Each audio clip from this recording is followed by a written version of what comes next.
This is Tim. I'm Mulele. And this is Critiquing Comics.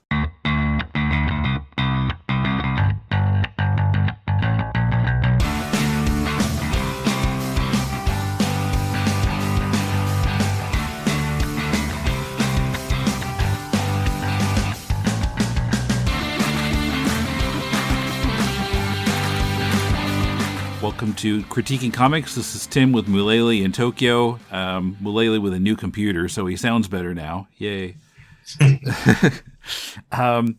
And we got a comic emailed to us from a guy named Glenn. I'm going to butcher his last name. Møane. So he's from Norway. And the O in his name has one of those diagonal lines through it, and I don't know what that does to the pronunciation. But it looks like Møane, M-O-A-N-E.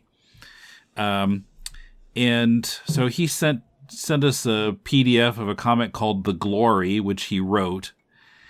And artist is Tirso Llaneta, who apparently is from the Philippines.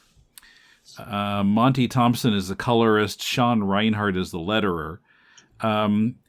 It looks like a really professional work. There's no publisher name on it, but I found that it's on Comixology for $1.99, and Glenn has some other comics up there too.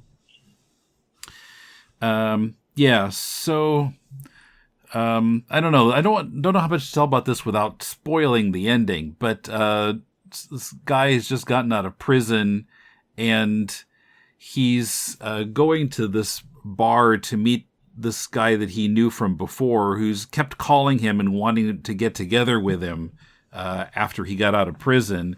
And just to kind of shut the guy up, he said, okay, let's meet at this bar. And so the story is their discussion, and we get some backstory. We find out that they were doing something together, and this guy who kept calling him, sorry, I'm not getting the names here. Looking at the Comixology page is the easy way to find the name. So Andy was the one who was in prison, and he and Todd were friends, but Todd let Andy take the fall for something that they did together, and so Andy spent the time in prison while Todd stole Andy's girl. Andy didn't really want to see him again, but agreed to meet him one last time. And I don't know that I want to go too much further than that, but I should say this comic is kind of disturbing, but in an intentional way, unlike the last one. The art is really first rate. It's really, like I said, a professional looking job. What did you think of it? Yeah, the art was really smooth, really good. I liked the art. It's kind of Marvel Comics-y, but there are no superheroes in this, which pleases me to no end. And although the bartender Joey is wearing a T-shirt, looks like Green Lantern, but actually it's AC/DC. Oh.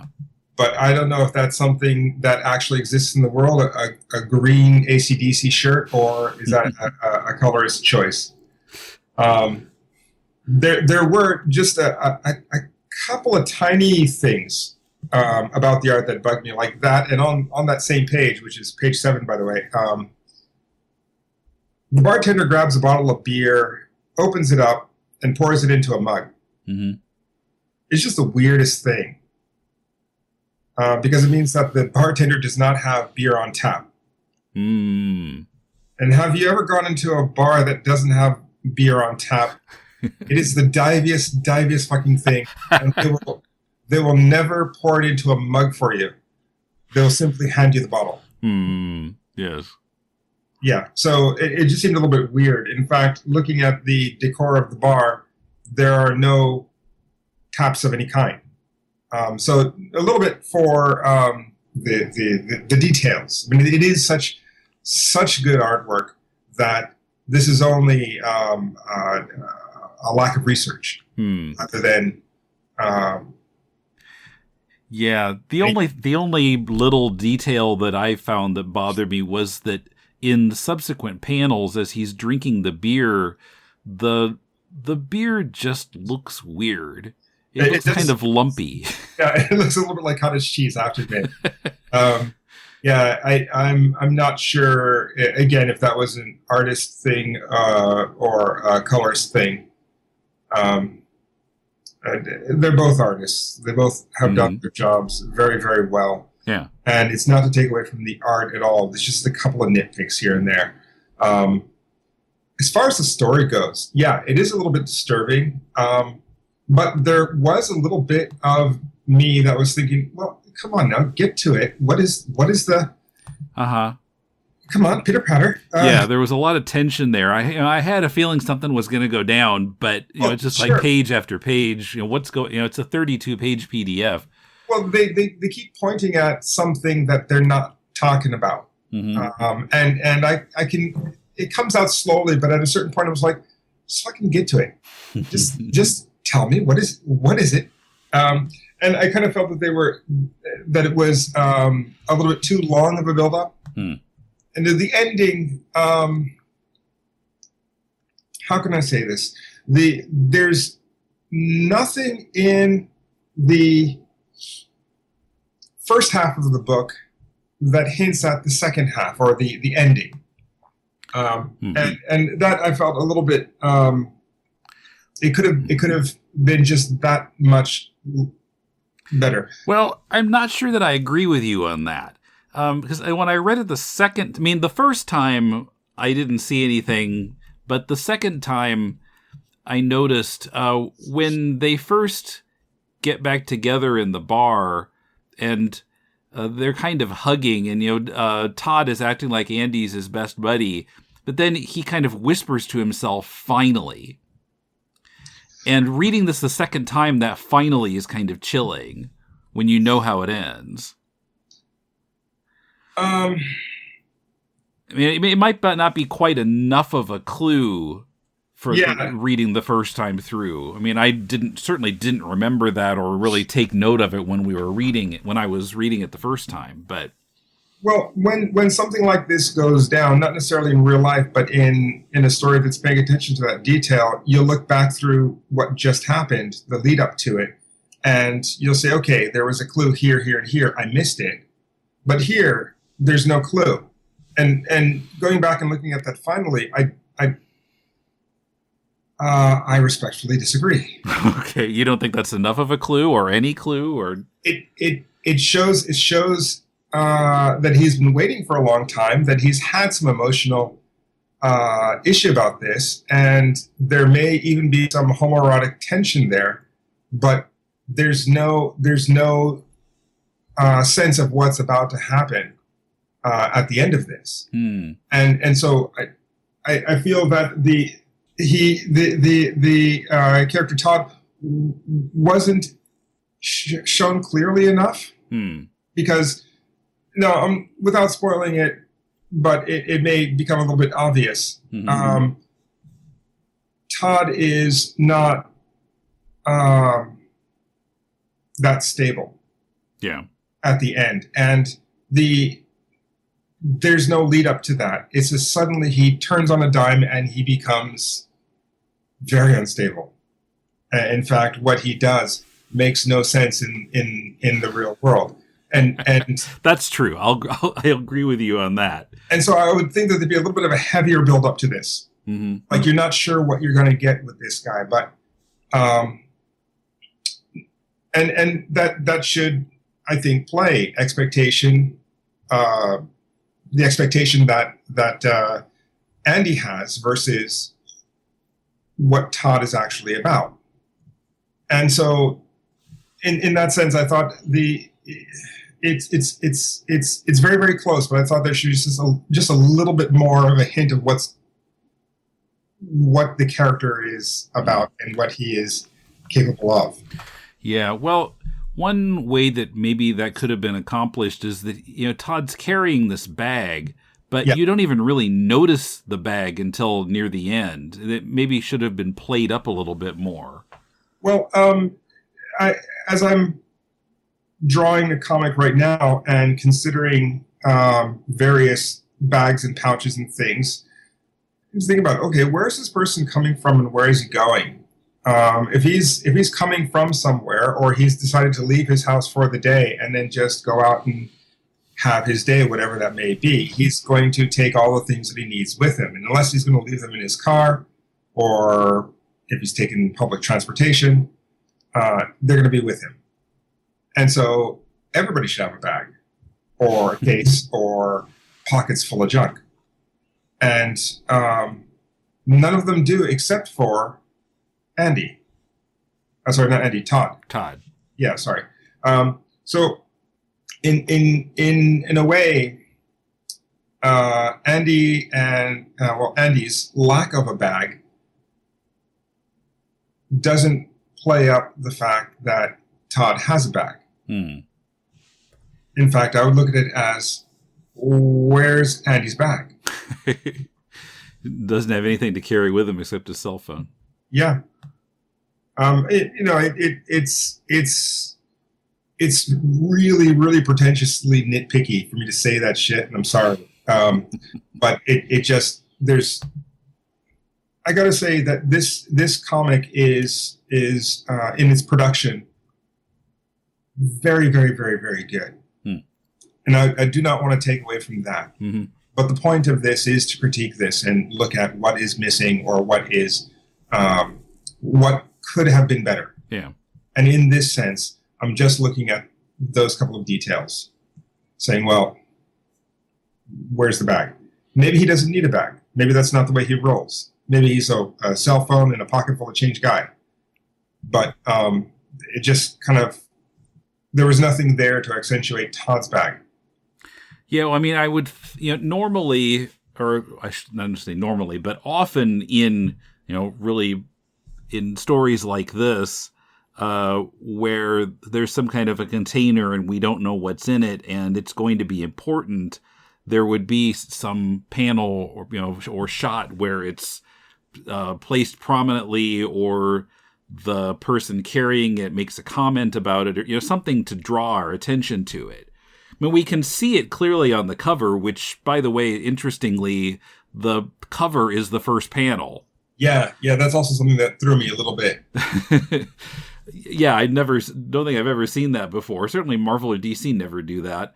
But yeah, the cover is functioning more as a panel than as kind of telling you anything about the contents. But the bag is very easy to see on the cover. Yeah. Although you might not catch on that that's the first panel at first. And once you get inside, you don't really see that bag for a number of panels. I'm paging through here. Where the hell is that bag? I guess like about page 12, I found it. But it should have been, we should have seen more of it than just the cover in the first half. It's an interesting thing. It is a comic that says, hey, pay attention from the cover. Mm-hmm. But it's just not something that's expected. And it's not to say that the audience is stupid. I think the audience has been trained to be stupid by Marvel Comics and all of those guys. And so if you have a smart comic like this one that does kind of play with that, and in actually a very clever and interesting way, it's unexpected. It's out of the blue. You read it the second time, you're like, oh shit, that was the first shot. But I think most people would miss that the first go around. Mm-hmm. And it is an excellent, excellent cover. Just the emotional content of it, the look, the architecture of the shot, everything that needs to be there is there, and it does tell something about the story while serving as the cover. It's very smart. Mm-hmm. Yeah, but just, that we see the bag there and it looks pretty mundane and we don't have any reason to pay attention to it or suspect that there's something important there. Yeah. So, But yeah, I see what you're saying. Yeah, the ending does seem a bit out of the blue there. I was blindsided by it. Yeah, and have you ever been in a situation? Have you ever been in the presence of someone who you thought you might not survive? It's kind of an odd question, but not that I can remember, and I think I would remember that. But I have just one. This guy I used to work with a bunch of years ago. I'm not going to mention his name or where I worked with him, but was at his house, and there was drinks and party stuff. It wasn't a big party. It was just a couple of guys. But at that time, well, I should say it wasn't that time that I really thought it. It was the time after. So at that time, we had our drinks, and we split. See you later. And then I went back alone, maybe a couple of weeks or a couple of months later, just for a couple of beers. And that time, he was drunk. He was a little surly.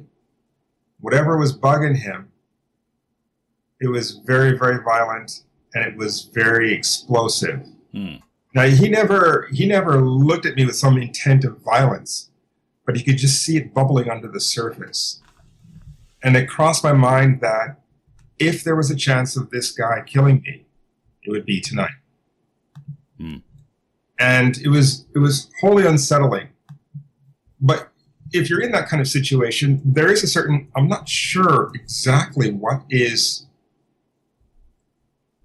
going on here, but something is off. Something is weird. And when Todd says, I've changed a lot too, he says it, but it doesn't foreshadow anything. If there was some action or something that he could do that was so off the wall that made Andy stop for a moment and go, wait a minute, what the fuck? As a build up to this, I could see it a little bit more clearly, because then there's an escalation. It's like for serial killers, it's like, violent pictures, killing cats, and then suddenly people. Yeah. But here, there's no escalation, and I maybe the writer wanted to just focus in on that one interaction rather than on the build-up that way. But I kind of feel it needed it, and it needed a little something more in the middle. I did feel like it was drawn out a bit, but it seems very much like a one-shot, a very, very dark one-shot. Yeah, well, the title of the PDF is The Glory One Shot. Yeah, well, there we go. Although I am curious enough about what this was or what this is that I would like to see something in the future from this writer and this artist team. They both work well together, it seems. On Comixology, it says this is from Murano Press. Also written by this comic, Still at Large, also written by Glenn Møane, but different artist and colorist and everything. So not the same team, but yeah, I guess at least Glenn has some other stuff on Comixology. So yeah, I don't know if this same team has done anything else. Yeah. Well, it's expertly done, and yeah, nice job. Just those couple of things. But yeah, very good. Yeah. Okay. And if you'd like us to critique your comics, send a PDF or a link to mail@deconstructingcomics.com, and we'll take a look at least the first 30 pages and talk about it on this here podcast. So, till next time, this is Tim. I'm Mulele. Thanks for listening to Critiquing Comics.